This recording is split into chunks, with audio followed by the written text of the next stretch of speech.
Kwanza niseme tu tupoe kwa sote, kwa sababu msiba huu sio kwangu mimi peke yangu, yani karibu wasanii wote wa Tanzania nzima au nchi nzima hii, mpaka serikali yenyewe inajua huu msiba uko vipi. Na ukisema ukaribu wa mimi na mzee Onyango, mzee Onyango mimi ni kama mzee wangu. Tumetoka naye mbali sana, na kabla sijazaliwa yeye alikuwa msanii, anafanya kazi ya sanaa. Wacha kazi yake yeye alikuwa anafanya huko posta na simu, lakini alikuwa akifanya maigizo. Mimi bado sijazaliwa ujue, mpaka anakuja namsikia kwenye radio, mpaka anakuja anacheza naye, tunacheza wote kwa pamoja. Hicho ni kitu cha faraja sana. Kwa maana kwa sanaa ya Mzee Mbembe ambayo wengi tunaifahamu ama tumemfahamu kwenye tasnia hii ya sanaa, kuna namna fulani hivi imechangiwa na uwepo wa marehemu Mzee Onyango. Ni kweli kabisa, uwepo wake ndio huo. Maana tulikuwa ilitengenezwa tamthilia moja hivi ya kitu kama cha madawa ya kulevya, alitengeneza Mzee Small Ngamba. Mle ndani walikuwa watu wengi sana, watu wazima ambao wameshatangulia mbele ya haki, akiwepo yeye Mzee Small, nafikiri Mzee Majuto, Mzee Kipala, Mzee Jongo, hao wote walikuwemo kwenye hiyo tamthilia ambayo ilikuwa inaelimisha madawa ya kulevya. Na tulicheza naye, tuliweza kuigiza naye kwenye television, na pia tukaenda kuigiza naye kwenye radio, kwa sababu yeye ni mtaalamu wa mambo ya radio. Tukaigiza naye pale pamoja na hao wazee. Kwa kweli nilipata faida kubwa, kwanza kuhusiana na mambo ya radio, na pia kuigiza kwangu kote nilipata msukumo mkubwa sana kutokana na yeye. Taarifa ya kifo chake, nani ambaye alikupa hiyo taarifa na ulipokea kwenye mazingira gani hasa?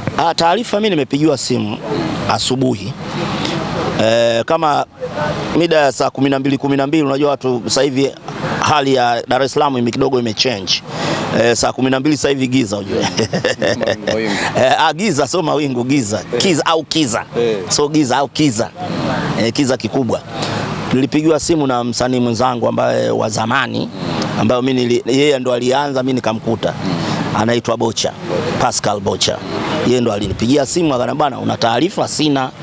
Akaniambia, bwana Mzee Onyango amefariki. Nikamwambia, amefariki Mzee Onyango? Nilisikiaga anaumwa, lakini na mimi sasa ndio hivyo niko nyumbani.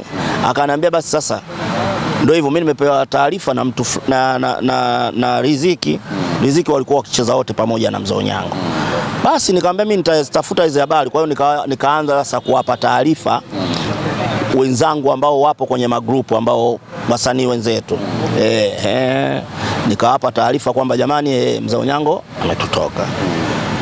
Basi tukaendelea, lakini baadaye nikasema niweze kufika hapa, niweze kupata taarifa muhimu ambazo zinaweza tukatufanya sisi tuweze kujua lini mazishi yake huyo mzee. Ndio maana nipo hapa na nasubiria tupewe taarifa ili tuweze kuzifanyia kazi.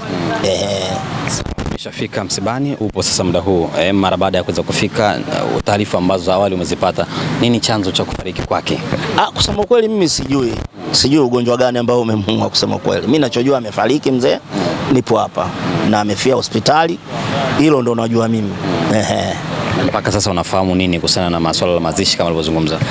Mpaka sasa hivi hapa watu wote hapa tuko wanaita dilema, kitu cha dilema njia panda. Kwa hiyo sisi tunasubiri wana ndugu wakae kikao, wakishamaliza kikao basi tutapewa taarifa. Tukishapewa taarifa na sisi tuwe mabalozi wa kwenda kuwaambia wenzetu ambao jamani, pale wana ndugu wamekaa kikao, wamesema 1 2 3, basi ndio hilo.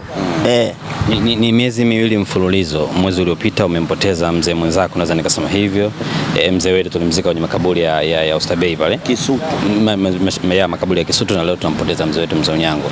Tafsiri yake nini hasa? Wasanii wa kongwe ambao kwa hakika vijukuu walipaswa waige kwao ndio wanaondoka. Unataka kusema kwamba wanakufa wazee tu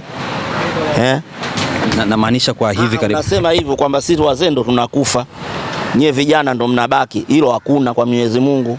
anaweza kuna nini kufa mtoto anazaliwa leo hii akafa au akafia tumboni. Hiyo ipo, sema si wazendo tunakufa sana, hilo ondoa.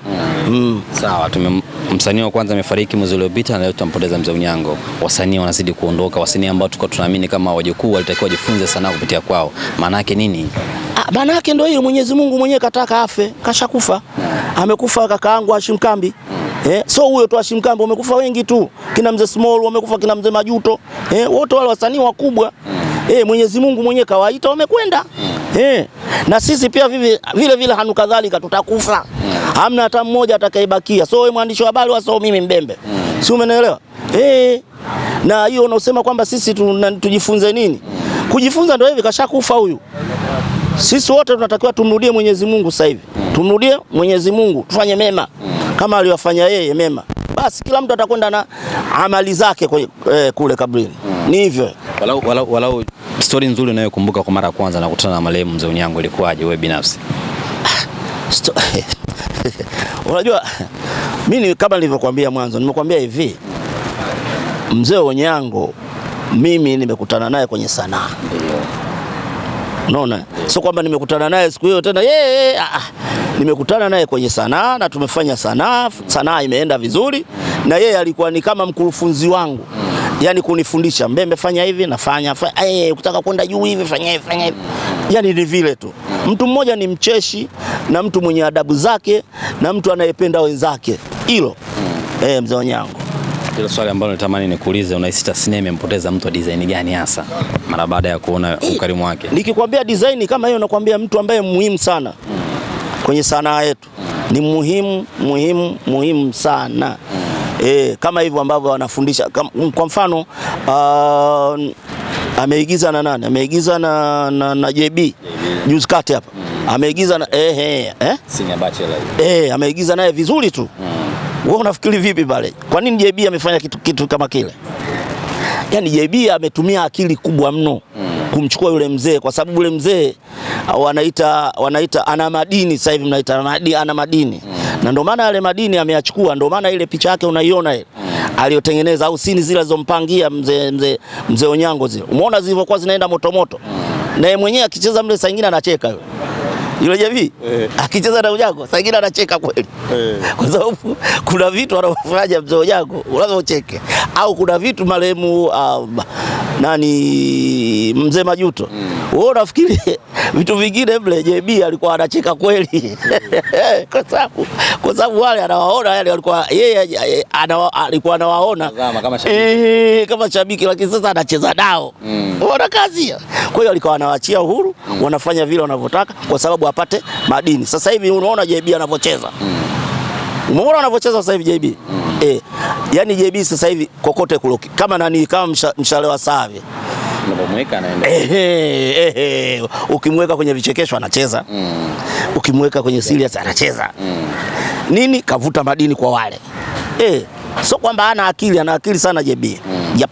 Sawa, mzee Mbembe ni msanii wa muda mrefu na ni mtu mzima, umeshuhudia mengi kwenye kuishi kwako. Zungumza na wasanii ambao mara nyingi huwa wajitokezi kwenye masuala ya kijamii kama haya. Wanapopata mwenzao anahumwa haendi, mwenzao amefariki haendi. Ujumbe gani ambao unaweza kuwapa sasa? Kwa sasa hivi nikwambie tu, umeona ule msiba wa Hashim Kambi. Umeuona ule msiba wa Hashim Kambi ni kwamba watu wamejitokeza wengi, wasanii wamejitokeza wengi na walifikiria kwamba kwa mfano kina mama walifikiria kwamba na wao wataenda kule makaburini wengi, lakini still wakaambao msiba ni wa Kiislamu. Kwa hiyo wasanii wakina mama wafanyeje, mwisho wenu hapa msikitini, mmalize msikitini. Ni kwamba sasa hivi wasanii wengi, kuna magrupu yamefunguliwa na wenye viti wetu. Wenye vitu wetu wamefungua magrupu, kina Chiki hao, kina Pierre Mwinuka, kina Mama Sepenga hao, wamefanya vitu vingi tu ili kuweka wasanii katika usawa, wote tuwe wasawa. Ikitokea jambo lolote basi wasanii hivi sasa hivi wanakuna vichwa wafanye nini. Na taarifa ambazo mimi ndo nawapelekea taarifa sasa, jamani leo tumefikia hapa, sasa hivi tumefikia hivi. Kwa hiyo wao wanachukua kule, jamani Mbembe yuko kule, Mbembe yuko kule, kwenye msiba. Kwa hiyo tunamuuliza au anapiga simu anaulizia bwana ikoje, tunawaambia kuna 1 2 3 4 5 hivi. Unaona? Ili na wao siku ya siku ikifika utaona hapa patajaa hapa. Mimi na hakika patajaa. Sasa hivi wako hivyo. Sasa hivi wasanii wana mwamko mkubwa sana. Wana mwamko. Wana masuala kujitenga sasa hivi hakuna. Hakuna. Sasa hivi unaweza kumuona Steve Nyerere kafika hapa. Kiongozi kashafika hapa, unamwona anafika mara moja pa. Kuna nini Mbembe? Hebu tunelele anaangalia huku kuna nini? Basi hivyo. Kwa sababu ya nini? Ya msanii. Hivyo. Sawa, mimi nikutakie pole na maombolezo mema msiba. Asante sana, nashukuru kaka. Nashukuru.